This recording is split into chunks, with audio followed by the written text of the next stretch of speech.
Ustedes recordarán que hace 8 días analizamos la primera parte del capítulo 2 del Evangelio de Mateo, el Evangelio de Yeshua según Mateo, y lo titulamos La estrella de Jacob, precisamente por esta profecía que se estaba cumpliendo y que estos magos, como se describe en algunas versiones, estos magistrados, de acuerdo al análisis que estuvimos teniendo hace 8 días, las traducciones y deducciones históricas que estuvimos analizando, finalmente estamos con la idea propuesta, obviamente, de que finalmente eran personas, eran ejecutivos, eran magistrados, eran personas con cierto rango de autoridad extranjera, eran extranjeros, por supuesto, no eran judíos, al menos naturales de ese momento, pero vimos cómo es que efectivamente ellos estaban siendo testigos del cumplimiento de esta maravillosa profecía acerca del nacimiento de el rey de reyes, el rey de los judíos, tal cual ellos llegaron a preguntarle a Herodes, y que generó una turbación tanto en él como en toda Jerusalén. Imagínense a todos los sabios, llamados sabios judíos, cómo se pusieron, sabiendo que ellos sabían precisamente que de alguna manera se iba a cumplir la profecía.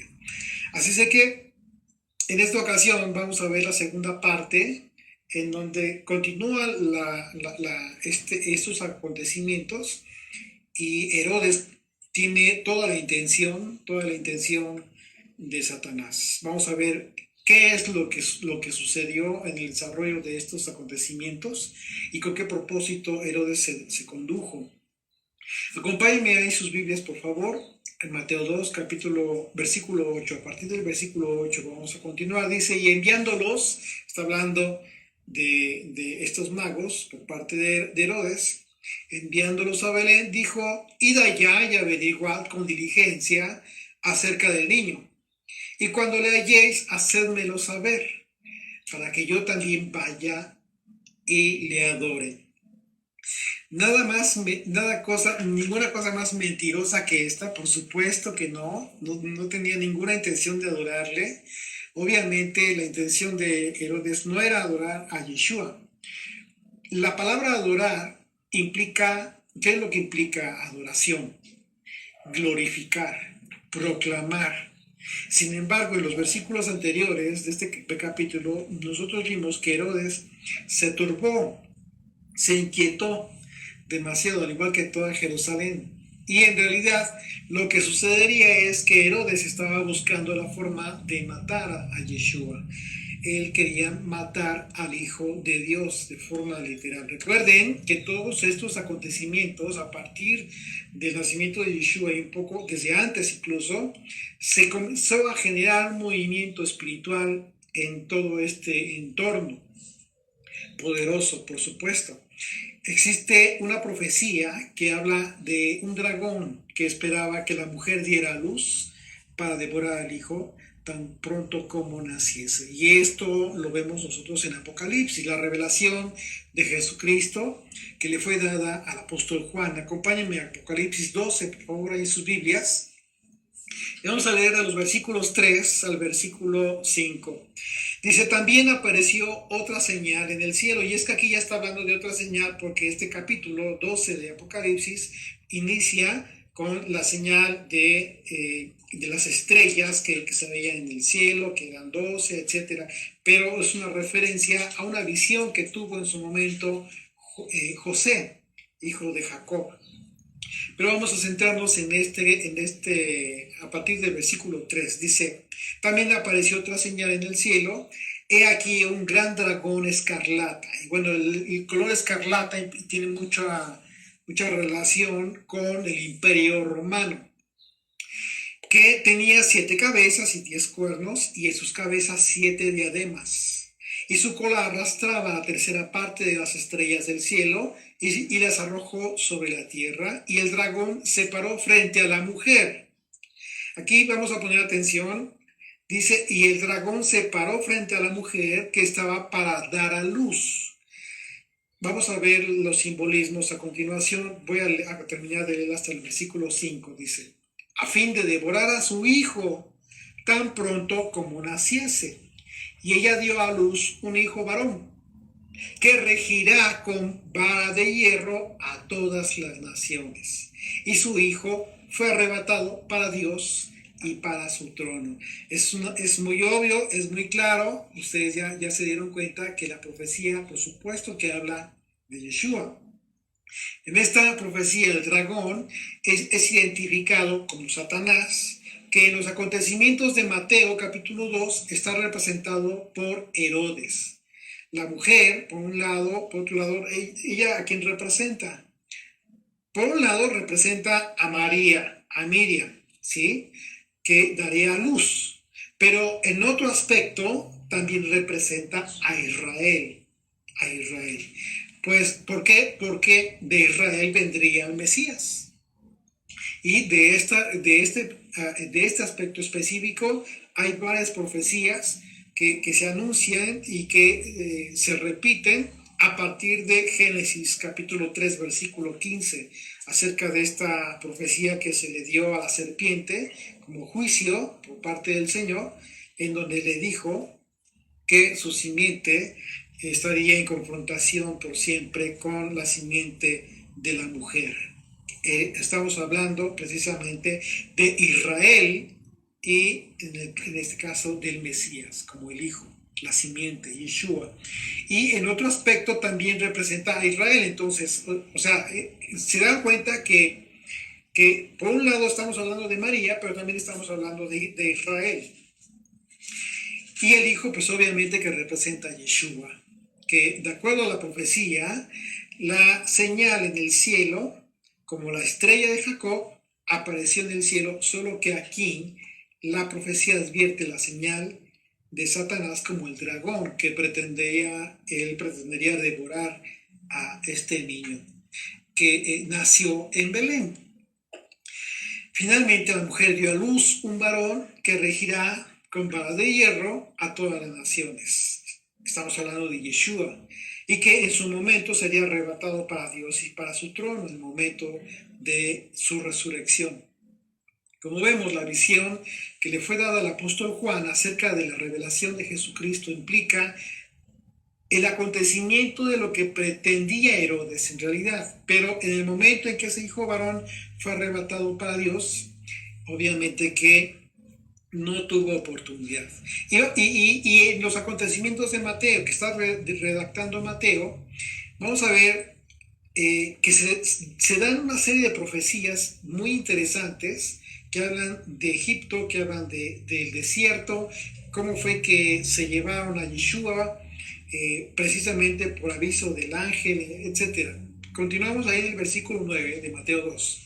Ellos, habiendo oído al rey, se fueron, y he aquí la estrella que había visto en el oriente iba delante de ellos. Estamos hablando de estos magistrados que continuaban sobre esta profecía, hasta que llegando se detuvo sobre donde estaba el niño.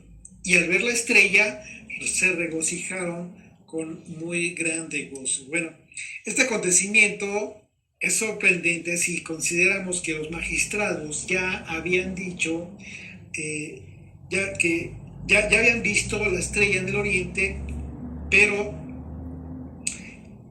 por alguna razón ellos venían a adorar al rey de los judíos, tal cual lo dijeron. Sin embargo, lo interesante de esto es que ni Herodes ni sus siervos advirtieron este avistamiento. Ellos no pudieron ver esta señal. Recordemos que en la primera parte, Herodes, ¿qué fue lo que hizo una vez que se entrevistó con estos varones que vinieron de Oriente? ¿Qué fue lo que hizo? Preguntó a los que sabían, a los que conocían las profecías. Y ellos le confirmaron que efectivamente el niño nacería en este lugar, en Belén. Así es de que por supuesto que en este momento estamos nosotros viendo algo que a los ojos naturales pues no tiene explicación, porque de haberlo visto, de haber sido una estrella visible, pues obviamente que lo hubiera visto Herodes o cualquiera de sus siervos. Estamos hablando del Imperio Romano, uno de los imperios más avanzados, tenían científicos, tenían un montón de gente que se dedicaba al estudio de las estrellas, etcétera. Sin embargo, ellos no se dieron cuenta de esto, pero los magistrados sí. Los científicos trataron de explicar la aparición, que obviamente no fue visible para todo el mundo, porque de ser así, pues como comentamos, pues ya sí lo hubiera visto Herodes, pero no fue así.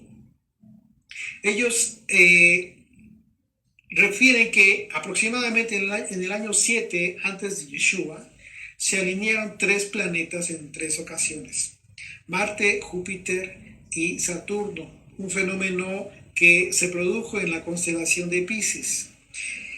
De manera que nosotros podemos entender un principio bíblico aquí. Ellos, obviamente, son los científicos, y hay varias hipótesis, esa es una de ellas. Los científicos han tratado de explicar la aparición de la estrella de Belén, la estrella que anunciaba el nacimiento y la ubicación de Yeshua una vez que nació. Pero hay un principio bíblico muy interesante que aquí nosotros tenemos que sentar como base siempre de nuestro análisis en la Escritura. Y es que en los eventos bíblicos nosotros vamos a ver que hay ocasiones en que existieron señales dadas a personas específicas, en las que no todos tendrían injerencia, y como tal, al no tener injerencia, no las percibían. No todas las señales fueron para todos en su momento. Y bueno, continuamos ahí en el versículo 11 de Mateo 2, dice: y al entrar en la casa, estamos hablando de que ya encontraron el lugar donde estaba Yeshua, y estos magistrados al entrar en la casa, dice, todo lo contrario a lo que se divulgó por una información incorrecta, porque se dice que Yeshua se encontraba en un establo. De acuerdo al Evangelio de Lucas, Yeshua fue colocado en un pesebre. ¿Qué es un pesebre? El pesebre en sí, tal cual, es un instrumento en el cual es como comedero para los animales. Y dice la Escritura que fue colocado en este pesebre. Pero Mateo describe que los magistrados vieron al niño en una casa, si ustedes se dan cuenta. Dice, vamos a recordar este pasaje, dice Lucas capítulo 2, versículos 6 y 7. Y aconteció que estando ellos allí, se cumplieron los días de su alumbramiento, y dio a luz a su hijo primogénito, y lo envolvió en pañales. Aquí hay otra señal que se da en su momento para los pastores.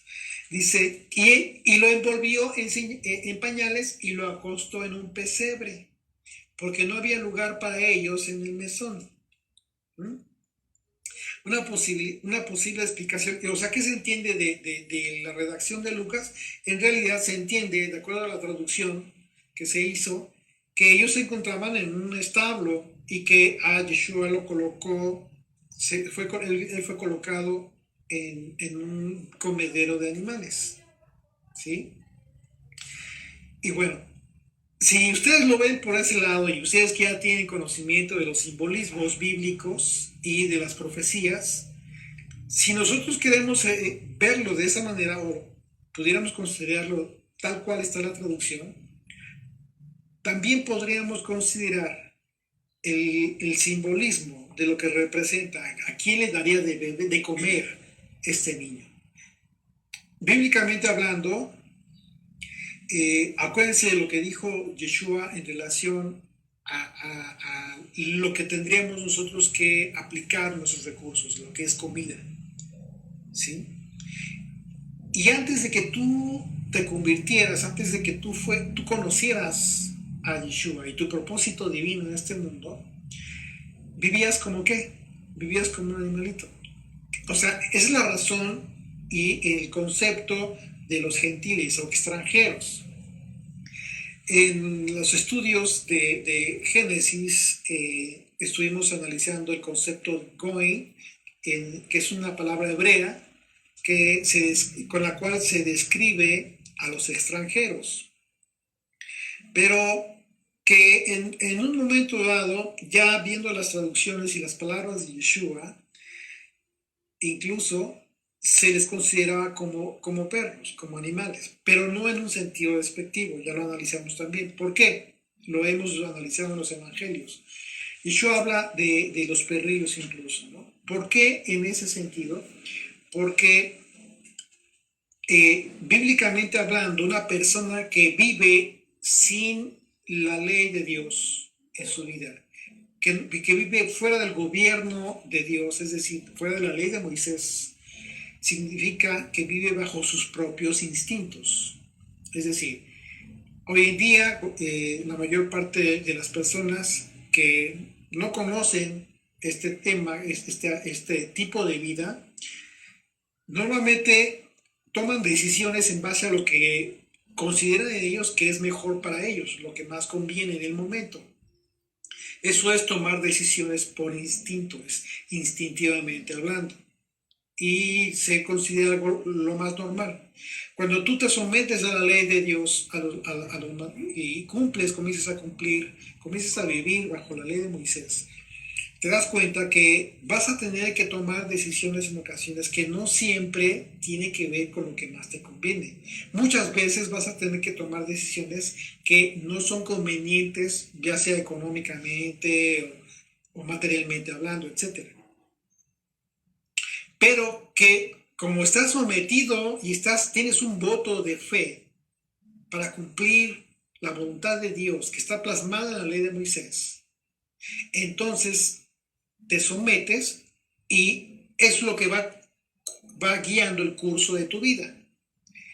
Por esa razón se les dice o se les comparaba en ocasiones a los extranjeros como unos animalitos, en ese sentido, porque vivían bajo su propio instinto y no conocían la ley de Dios.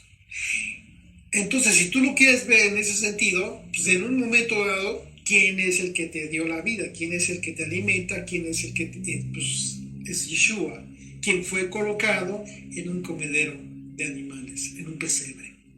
Si lo queremos ver bajo esa perspectiva.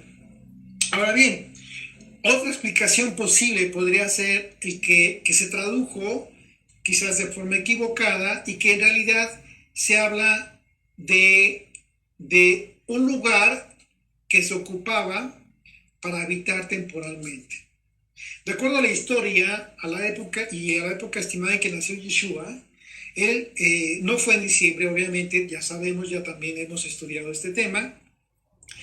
Y como normalmente se dice en la tradición cristiana, él no nació en diciembre. Por otro lado, la época del año en que de acuerdo a los vestigios bíblicos, registros bíblicos, si nació el Señor, fue en la época de las fiestas de otoño, es decir, de Yom Teruah, de la fiesta de las trompetas, hacia la fiesta de Sukkot. Y si esto es una posibilidad, podríamos considerar que Yeshua nació en una sukkah, en una de estas cabañas que se construían de forma provisional. De acuerdo al mandamiento de Levítico 23, capítulo 3, versículo 33, dice, habló el Señor a Moisés diciendo, habla a los hijos de Israel y diles, a los 15 días del mes séptimo, estamos hablando del mes hebreo, séptimo, será la fiesta solemne de los tabernáculos al Señor por 7 días. Es una fiesta que se celebra por 7 días. El primer día habrá santa convocación. Ningún trabajo de siervos haréis. Esto significa día de reposo. 7 días ofreceréis ofrenda encendida al Señor. El octavo día tendréis santa convocación y ofreceréis ofrenda encendida al Señor. Es fiesta, ningún trabajo de siervos haréis. Estamos hablando de que empezaba con un día de reposo y terminaba la fiesta con otro día de reposo.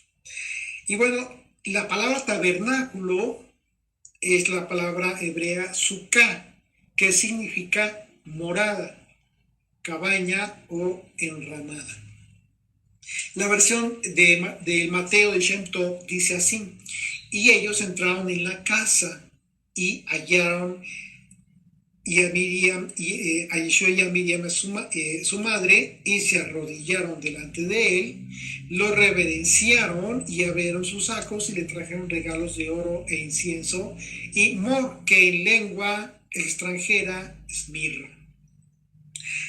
Así que podemos deducir que la casa es que se refiere aquí en Mateo, puede ser una referencia a la Sukkah instalada por 7 días conforme al mandamiento. Así de que bueno, ya sea una u otra opción, ¿sí? Tú puedes discernir en un momento dado lo más probable.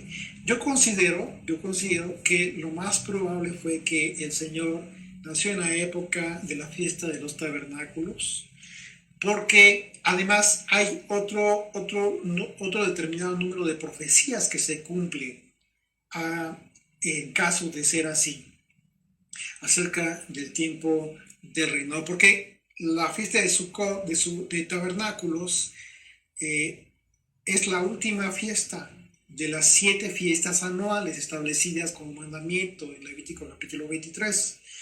Y lo que proféticamente hablando y simbólicamente en cada una de las 7 fiestas anuales vendría a representar ya la última fiesta e inicio del reinado del Mesías. Por esa razón sí considero que quizás sea lo más la propuesta más aceptable, pero la mejor opinión ustedes la tienen.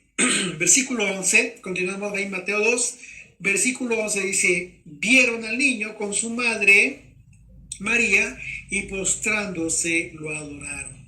Y abrieron sus tesoros, le ofrecieron presentes, oro, incienso y mirra.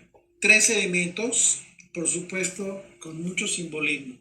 Finalmente, este largo viaje de estos magistrados tuvo su recompensa en la confirmación de la profecía que se estaba cumpliendo ante sus ojos. Y la reacción fue postrarse y adorar a Yeshua, al Hijo de Dios. La palabra adoración que se utiliza aquí en este pasaje es la palabra griega proskuneo. Fíjense qué interesante lo que hicieron estos varones.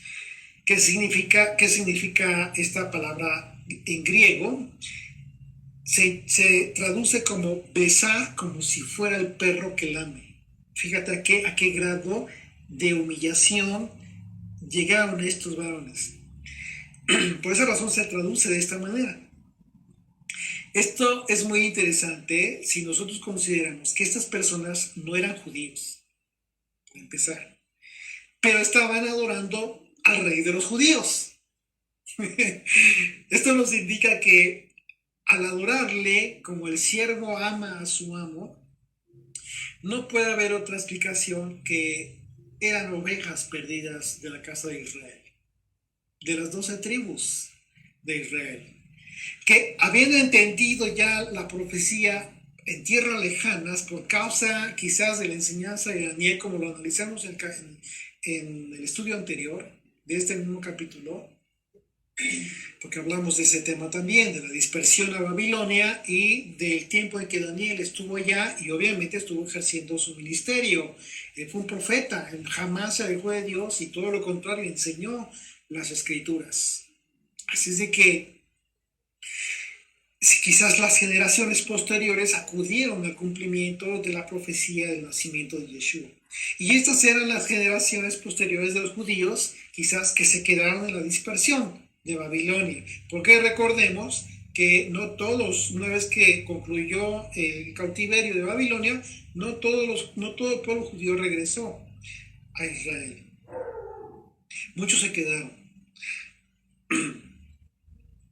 Por ello, podría explicarse el hecho de que hayan llegado preguntando por el rey de los judíos, por lo que en tal caso estos magistrados pues eran judíos que venían de la dispersión, de aquel lugar. Por eso dice la escritura que venían de Oriente. ¿Mm? Recordemos que en aquel tiempo el imperio babilónico estuvo en aquel lugar. Era obviamente muy grande. Después fue el imperio persa, medo-persa, que estaba precisamente en Oriente. Así de que bueno. Pero otra causa probable es que quizás, a pesar de ser extranjeros, al conocer el propósito de su nacimiento como redentor del mundo, desde este momento se sometieron a su autoridad, la autoridad del Hijo de Dios, sabiendo que era el Mesías, ¿sí?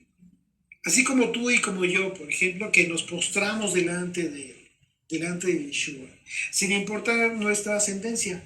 Eso ya no nos importa, porque lo hemos hecho nuestro Rey y Señor.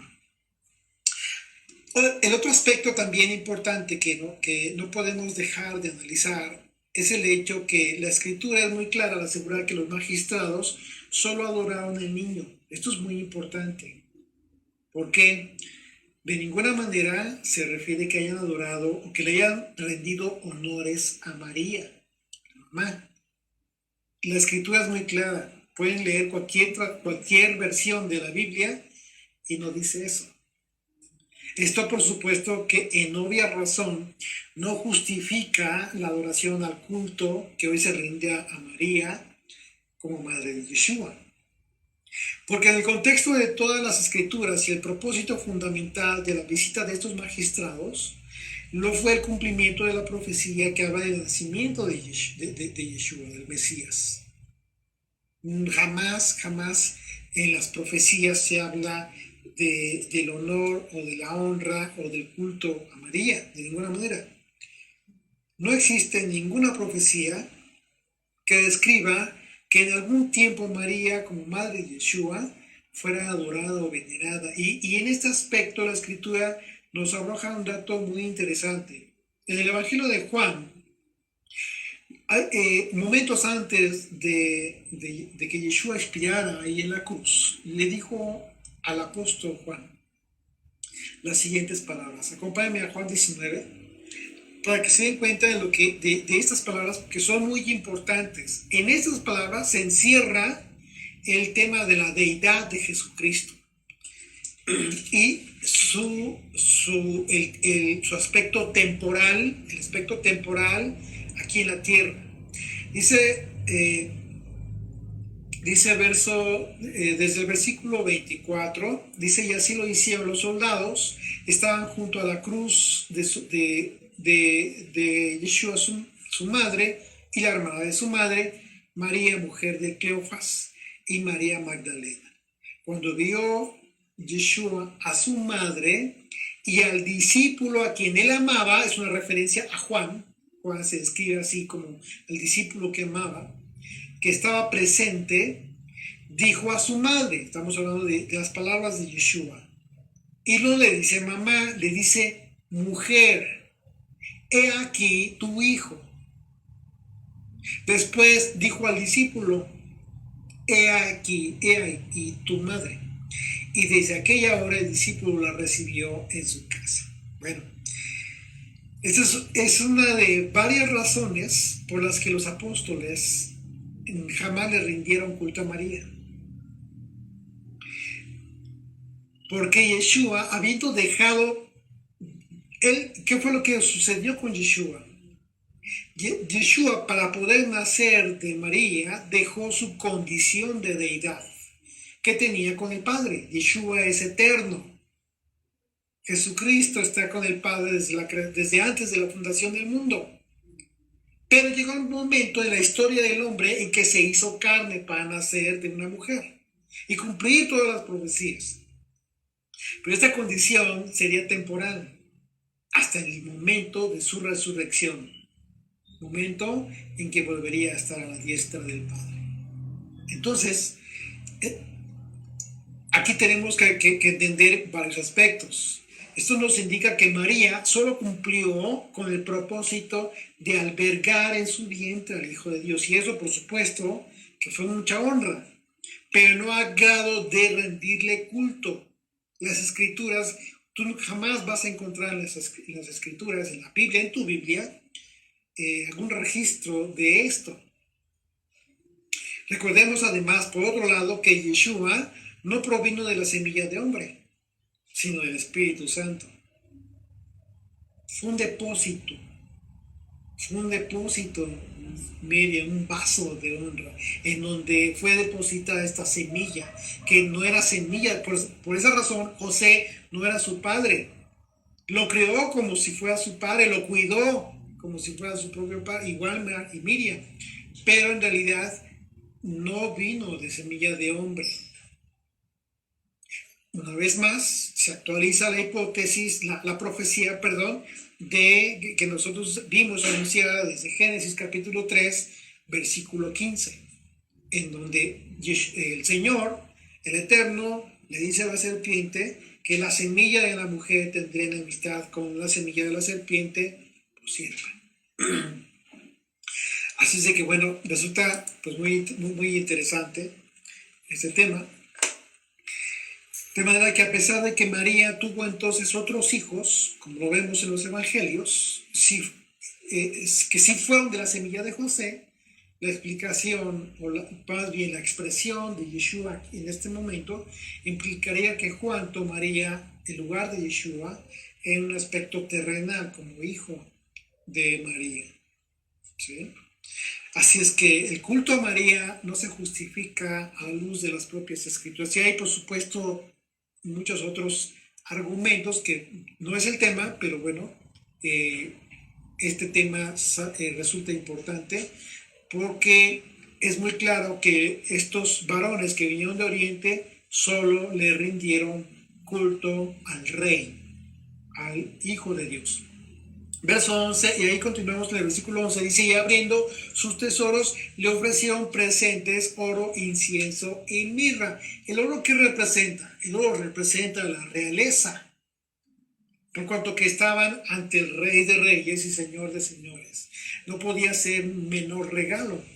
En el caso del incienso, el incienso era usado en el templo, pues ya recordarán, hemos estudiado el libro de Éxodo, en donde vimos que era usado el incienso en el templo y que de acuerdo al simbolismo que también estudiamos, tiene que ver con las oraciones de los santos, ¿sí? Esto resulta importante por cuanto que, hablando del simbolismo, el hecho de que se lo hayan traído a Yeshua tuvo que ver con las profecías que describen al Hijo de Dios como intercesor ante Dios, un intercesor entre Dios y los hombres. Jesucristo intercede ante Dios por ti y por mí. Así es de que la intercesión tiene que ver precisamente con este tema, con el tema se relaciona con las oraciones de los santos. Y en el caso de la mirra, que se usaba para la hora de la muerte, también implicaba que estos magistrados entendían perfectamente que las profecías hablaban de Yeshua en su primera venida. En su primera venida porque tenía que morir por causa de la manifestación de la misericordia de Dios por todo el mundo. Sin embargo, hay una profecía que habla de estos regalos, pero con excepción de la mirra. Y esta profecía habla del reinado del Mesías. Por esa razón, omite el regalo de la mirra. Fíjense qué interesante. Acompáñenme a Isaías capítulo 60, por favor. Vamos a leer desde el versículo 1. Del versículo 1 al 9. Dice, levántate, resplandece, porque ha venido tu luz y la gloria del Señor ha nacido sobre ti. Porque he aquí que tinieblas cubrirán la tierra y oscuridad las naciones, mas sobre ti amanecerá el Señor, y sobre ti será vista su gloria. y andarán las naciones a tu luz, y los reyes al resplandor de tu nacimiento. Alza tus ojos alrededor y mira, todos estos se han juntado, vinieron a ti. Tus hijos vendrán de lejos y tus hijas serán llevadas en brazos. Entonces verás y resplandecerás. Se maravillará y ensanchará tu corazón, porque se haya vuelto a ti la multitud del mar. Recordemos que el mar, la multitud del mar, también representa las naciones, la muchedumbre de gentes. Y las riquezas de las naciones hayan venido a ti. Multitud de camellos te cubrirá. Dromedarios de Madián y de Efa. Vendrán todos los de Sabá. Traerán oro e incienso y publicarán alabanzas al Señor. ¿Te das cuenta cómo se omite la mirra? Aquí ya no, precisamente porque estamos hablando de la segunda venida del Señor. Verso 7. Todo el ganado de Cedar será juntado para ti, carneros de Nebaiot te serán servidos, serán ofrecidos con agrado sobre mi altar, y glorificaré la casa de mi gloria. ¿Quiénes son estos que vuelan como nubes y como palomas a sus ventanas? Ciertamente a mí esperarán los de la costa y las naves de Tarsis desde el principio, para traer tus hijos de lejos, su plata y su oro con ellos. Al nombre del Señor tu Dios y al Santo de Israel que te ha glorificado. Una hermosa, maravillosa profecía que habla del reinado del Mesías, del tiempo en el que el Señor reinará con justicia a todas las naciones del mundo. Y dice el verso 12, regresamos a Mateo 2, por favor, ahí en sus Biblias, y dice el verso 12, pero siendo avisados por revelación en sueños que no volviesen a Herodes, está hablando de estos magistrados, regresaron a su tierra por otro camino. ¿Ok? Dice la versión de Mateo de Shem Tov que los magistrados fueron avisados por el enviado, por el malaj, que regresaran a su tierra por otro camino. Verso 13 dice, después que partieron ellos, he aquí, un ángel del Señor apareció en sueños a José y dijo, levántate. Fíjense aquí, esto es impresionante. Vamos a ver aquí, vamos a poner atención a partir del versículo 13, porque vamos a ver una analogía profética bien interesante de lo que yo le comentaba ya acerca del desierto, Egipto. Vamos a ver cómo es que Israel también es llamado hijo, al igual que el Hijo de Dios, como una analogía. Verso 13, una vez más, después que partieron ellos, y aquí un ángel del Señor apareció en sueños a José y dijo, levántate y toma al niño, está hablando de Yeshua, y a su madre, y huye a Egipto, y permanece allá hasta que yo te diga, porque acontecerá que Herodes buscará al niño para matarlo. Estamos hablando aquí ya de la verdadera intención, lo que realmente quería Herodes. Verso 14, y él despertando, tomó de noche al niño y a su madre y se fue a Egipto y estuvo allá hasta la muerte de Herodes, para que se cumpliese lo que dijo el Señor por medio del profeta cuando dijo, de Egipto llamé a mi hijo.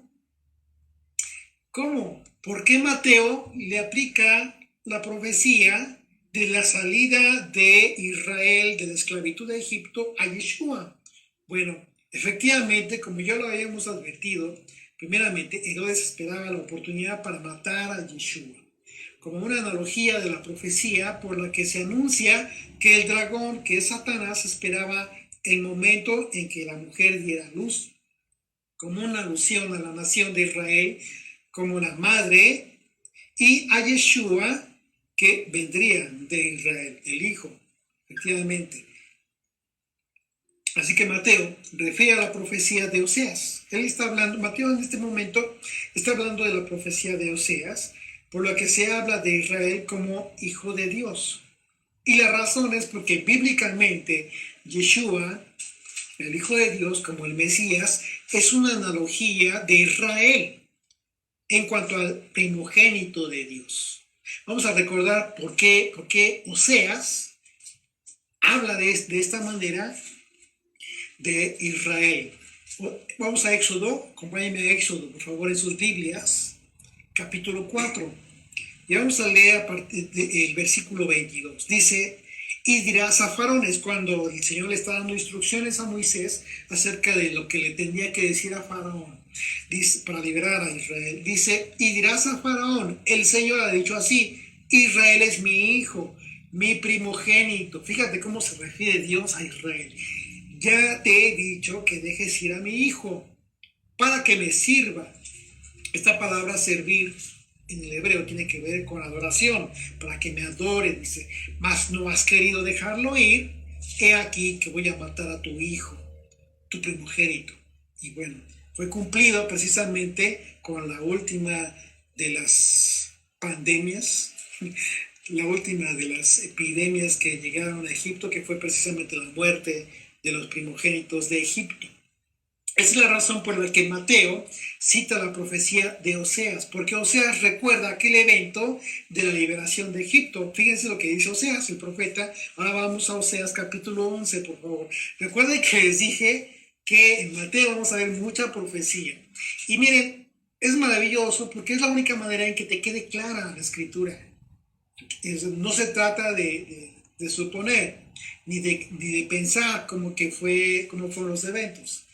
La propia escritura te dice cómo fueron los eventos y te los confirma a través de los siglos. Recordemos que la Biblia se escribió por un lapso muy largo, probablemente de 1000 años, por muchos hombres, y no hay ninguna contradicción. Y todo lo contrario, unos eventos confirman los anuncios proféticos. Verso 11, versículo 1 dice, cuando Israel era muchacho, yo lo amé, y de Egipto llamé a mi hijo. Cuando más yo los llamaba, tanto más se alejaban de mí. Aquí obviamente el Señor está hablando a través del profeta acerca de la rebelión en la que ya estaba incurriendo Israel. Dice, a Baal les sacrificaban y a los ídolos ofrecían saumerios. La profecía refiere que Dios recuerda que Israel ingresó a Egipto por causa del hambre. ¿Por qué fue que ingresó? Recuerden, ¿cómo es que nace Israel? Primeramente con Jacob y sus 12 hijos. Ahí está constituida inicialmente la nación de Israel. Las 12 tribus de Israel, los 12 hijos de Jacob. ¿Okay? Jacob el patriarca y los 12 hijos. Y en aquel momento, en aquel tiempo, en toda aquella región, hubo un hambre tremenda, la gente estaba muriendo de hambre. De manera que por conducto de José, el hijo de Jacob, aquel que fue vendido, ¿sí? Aquellos mercaderes, Israel, que es la familia de Jacob, fue preservado. Y en el caso de Yeshua, Dios le dice a José, a este José, esposo, el marido de Miriam, que lleva a Yeshua a Egipto para preservarle la vida también. Es decir, los dos José fueron usados por Dios para preservar la vida a Israel y a Yeshua, ambos hijos de Dios. Impresionante las profecías, cómo tienen analogía y se unen en determinado tiempo de los siglos. Continuamos ahí en Mateo, regresemos a Mateo 2, por favor, versículo 16. Dice, Herodes entonces, cuando se vio burlado por los magos, se enojó mucho y mandó matar a todos los niños menores de 2 años, terrible, que había en Belén y en todos sus alrededores, conforme al tiempo que había inquirido de los magos. Entonces se cumplió lo que fue dicho por el profeta Jeremías, cuando dijo, voz fue oída en Ramá, grande lamentación, lloro y gemido. Raquel que llora a sus hijos y no quiso ser consolada porque perecieron. Fíjense cómo es que Mateo le aplica esta profecía que fue anunciada por Jeremías, pero que data desde Génesis. Impresionante. Jeremías habla de esta profecía en el contexto de la futura restauración de los cautivos de Israel y de Judá. De ambos, recordemos que en un momento en que finalmente Israel, las 12 tribus, el reino se dividió. 10 tribus se quedaron en el norte de Israel y en el sur se quedó Judá y Benjamín. Acompáñenme a Jeremías 30. Vamos a ver por qué Mateo habla de la profecía que fue anunciada por Jeremías. Acompáñenme a Jeremías capítulo 30, por favor. Ahí en sus Biblias, de los versículos 1 al 3. Dice, palabra del Señor que vino a Jeremías diciendo, así habló el Señor Dios a Israel, diciendo, escríbete en un libro todas las palabras que te he hablado. Porque he aquí que vienen días, dice el Señor, en que haré volver a los cautivos de mi pueblo Israel y Judá, ha dicho el Señor, y los traeré a la tierra que di a sus padres y la disfrutarán. Y más adelante, Jeremías refiere a Raquel en un momento de lamento. Más adelantito ahí, Jeremías 31, verso 15, dice, así ha dicho el Señor, voz fue oída en Ramá, llanto y lloro amargo. Raquel que lamenta por sus hijos y no quiso ser consolada acerca de sus hijos porque perecieron. Literalmente Mateo está citando esta profecía de Jeremías. Ese momento difícil es una referencia al parto por el que dio a luz a Benjamín, Raquel.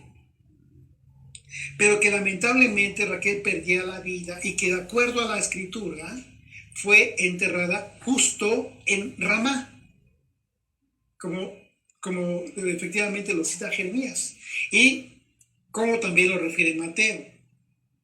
Ahora veamos este acontecimiento. Vamos a Génesis otra vez, por favor, Génesis 35, a partir del versículo 16 al 20. Dice, después partieron de Betel y había aún como media legua de tierra para llegar a Efrata.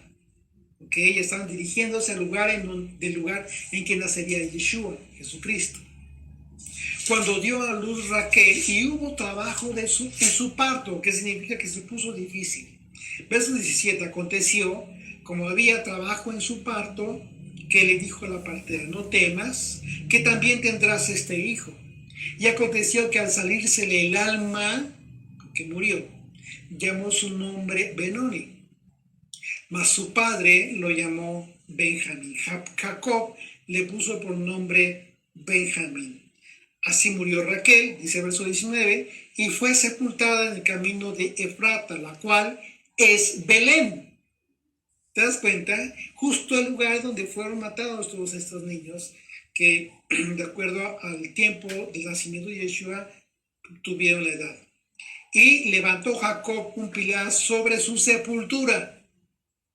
Esta es la señal y la sepultura de Raquel hasta hoy. ¿Qué significa? Que efectivamente Jeremías no podía haberse equivocado por cuanto en relación al lugar en que fue sepultada Raquel. Ahora, ¿por qué razón? ¿Por qué habla de Raquel, la matriarca, y en relación a estos niños que fueron matados por Herodes? Esa es la razón por la que Mateo cita la profecía de Jeremías, porque en el mismo lugar en el que se dio esta matanza de estos niños inocentes por parte de Herodes, en ese mismo lugar fue enterrada una de las matriarcas de Israel, la esposa más amada de Jacob. Recuerden que a Jacob se le cambió el nombre por Israel. ¿Ok? El texto implica que al ser niños judíos los que murieron por orden de Herodes, esos niños judíos que murieron fueron también hijos de Raquel y de Jacob, por supuesto. Así es de que imagínense. Verso 19, regresamos ahora a Mateo, por favor. Dice, pero después de muerto Herodes, he aquí un ángel del Señor apareció en sueños a José en Egipto, diciendo, levántate, toma al niño y a su madre y vete a tierra de Israel. Ahora sí lo está regresando, porque han muerto los que procuraban la muerte del niño. Como una analogía de los acontecimientos por los que Israel fue a Egipto, como lo mencionamos, vemos que llegó el momento en que, así como Yeshua, también Israel tuvo que salir de Egipto hacia la tierra prometida, que en este caso Yeshua iría a Israel. Por otro lado, la profecía relacionada con el dragón, que vimos hace un momento en Apocalipsis 12, refiere que aquella mujer que simboliza a Israel huyó al desierto, lo que podría entenderse como Egipto. Recuerden que uno de los simbolismos bíblicos, siempre que se refiere a Egipto, la escritura, se habla del desierto. Y también se habla de un lugar de esclavitud. Un lugar en que María, pero en este caso sería un lugar en el que María, Yeshua y José pues estarían a salvo, en Egipto, en el desierto, lo que hoy es el mundo. Y bueno, ya ustedes podrán dar la interpretación correcta relacionada con lo que hoy en día representa a Egipto, el mundo, en donde Yeshua es proclamado en las naciones del mundo. Dice Apocalipsis 12, verso 5, dice, y ella dio a luz un hijo varón, que regirá con varas de hierro a todas las naciones, y su hijo fue arrebatado para Dios y para su trono. Y la mujer huyó ¿a dónde? Al desierto, donde tiene lugar preparado por Dios, para que allí la sustenten por 1260 días. Tiempo profético también. Dice verso 21, regresamos ahí a Mateo 2:21, dice, entonces él se levantó y tomó al niño y a su madre y vino a la tierra de Israel. Pero oyendo que Arquelao reinaba en Judea, en lugar de Herodes, su padre tuvo temor de ir allá. Pero avisado por revelación en sueños, se fue a la región de Galilea. Y vino y habitó en la ciudad que se llama Nazaret, para que se cumpliese lo que fue dicho por los profetas, que habría de ser llamado Nazareno. Fíjate qué importante, qué importante. Esta es otra profecía que hace alusión a la raíz del padre de David, a Isaí. Y esa raíz es el niño que había nacido y que sería llamado Nazareno. Isaías capítulo 11, verso 1 dice, saldrá una vara del trono de Isaí y un vástago retoñará de sus raíces. Fíjate, aquí hay palabras muy interesantes. La palabra vástago en el hebreo es la palabra netzer. ¿Qué significa? Significa un retoño verde y muy reluciente, y la raíz de esta palabra hebrea es natsar, que significa atalaya, y que también es traducida como guardas. Hay otra profecía también muy interesante relacionada con este tema. De manera que, cual atalaya es Yeshua.